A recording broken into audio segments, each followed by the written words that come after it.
রাধে রাধে বন্ধুরা, তো আমি আবার চলে এসেছি একটা নতুন ভিডিও নিয়ে। তো আজকে তোমাদের শুক্তো রেসিপি শেয়ার করব। তো তার জন্য ডাঁটা, গাজর, পেঁপে, বেগুন, কাঁচকলা, করলা, আলু সব বনিয়ে নিয়ে আর মশলা ভেজে নিচ্ছি। তার মশলাটা ভাজছি গোটা জিরে আর 5 ফোড়ন আর শুকনো লঙ্কা আর তেজপাতা, এগুলো সব ভেজে নিয়ে শিলে গুঁড়িয়ে নেবো, তাহলে খুব ভালো হবে।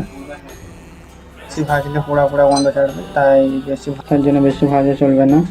তো দেখো আমি হালকা করে ভেজে নিয়েছি। ভেজে নেওয়ার পর কড়াইয়ে তেল দিয়েছি, দিয়ে আলুগুলো ভেজে নেব।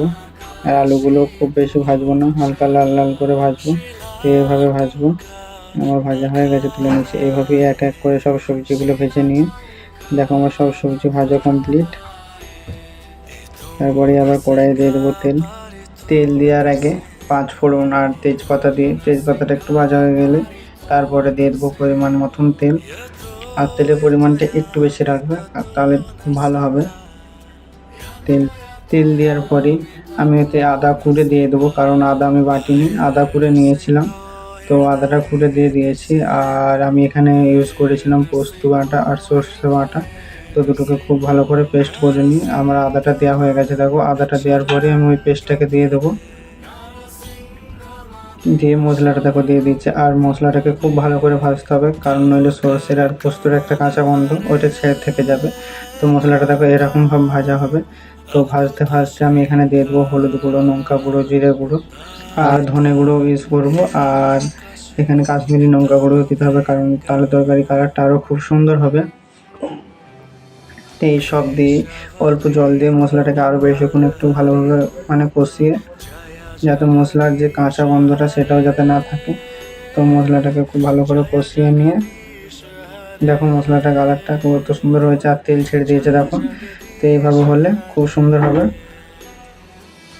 আর মশলাটাকে দেখবে যত না তলায় না লেগে যায়, তো ভালো করে ভাজবে। তো আমি সব সবজিগুলো দিয়ে দিলাম, দিয়ে একটুখানি কষে নিয়ে সবজিগুলো ভালো করে কষতে কষতে একদম কষা হয়ে আসলে একবার ঢাকা দিয়ে দেবে। তারপরে ঢাকা খুলে জল দিলে খুব ভালো হয়। আর অবশ্যই সকলকে বলবো আমার ভিডিও লাইক, কমেন্ট, শেয়ার করবে। আর কারা কারা রেসিপিটা জানো বা করেছো বাড়িতে, সবাই অবশ্যই আমাকে কমেন্ট করে জানাবে। আর কি কোথার থেকে আমার ভিডিওগুলি দেখছো সেটাও একটু আমাকে কমেন্ট করে জানাবে। আর অবশ্যই ভিডিওটা লাইক, কমেন্ট, শেয়ার করবে। আর যদি আমি কিছু ভুল করে থাকি তো সেখানেও আমাকে বলবে যে জায়গাটা ভুল হয়েছে। আর আমি এখানে কলাই বড়ি ইউজ করছি না।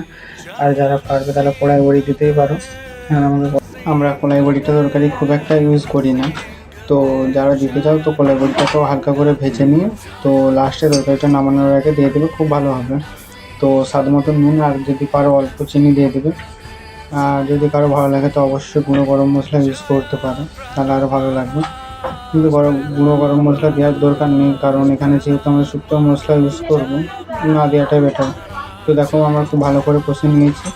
আর সবজিগুলো দিয়ে একটু ভালো করেই কষবে। তো কষার পরে যে বললাম একবার ঢাকা দিয়ে দেবে, তাহলে আরও ভালো হবে। আমি ঢাকা দিয়ে দিয়েছিলাম এর মধ্যেই একবার।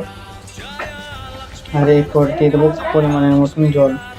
তো যে যেরকম চাইবে সে সেরকম জল দেবে। যদি বলে মাখা মাখা করবো বা একটু ঝোল ঝোল চাই, যে যেরকম পারবে সে সেরকম তরকারিটাই করবো। তো আমাদের একটু ঝোল ঝোলই করতে হতো, তাই একটু জল বেশিয়ে দিয়েছিলাম। তো দেখো কালারটাও কিন্তু খুব সুন্দর হয়েছিল, অনেকক্ষণ ধরে কষাইছিলাম বলে তরকারিটা। তো একটু জল দিয়ে তরকারিটা ঢাকা দিয়ে দেবো আর একবার। কিন্তু আমি তরকারিটায় ঢাকা দিইনি।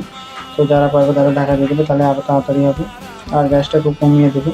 আর দেখো তরকারির কালারটা কত সুন্দর হয়েছে ফুটে যাওয়ার পর। তো অবশ্যই আমি আরও ভিডিও নিয়ে আসার চেষ্টা করবো। অবশ্যই সবাই ভিডিওতে লাইক, কমেন্ট, শেয়ার করবে। আর লাস্টের দিকে গুঁড়ো গরম মশলাটা অল্প করে উপরের দিকে ছড়িয়ে দিয়ে নামিয়ে নেবে, তাহলে খুব সুন্দর হয়ে যাবে। আলুগুলো, সবজিগুলো একটু ভালো করে মেরে নেবে, তাহলে আরও খুব ভালো হবে, কারণ চপচপ হয়ে যাবে। আর বলে রাখি, নামানোর সময় অবশ্যই গুঁড়ো গরম মশলাটা ছড়িয়ে দেবে, তাহলে খুব ভালো হবে। এই যে দেখো আমি দিয়ে দিলাম। তো অবশ্যই ভিডিওটা লাইক, কমেন্ট, শেয়ার করবে। আর ভালো লাগলে অবশ্যই লাইক করবে। আর দেখেছি অনেকজনই লাইক করে না। তো অবশ্যই পরবর্তী ভিডিও নিয়ে আবার দেখা হবে। কিন্তু তরকারির কালারটা দেখো কত সুন্দর হয়েছে। তো হরে কৃষ্ণা, হরি বল।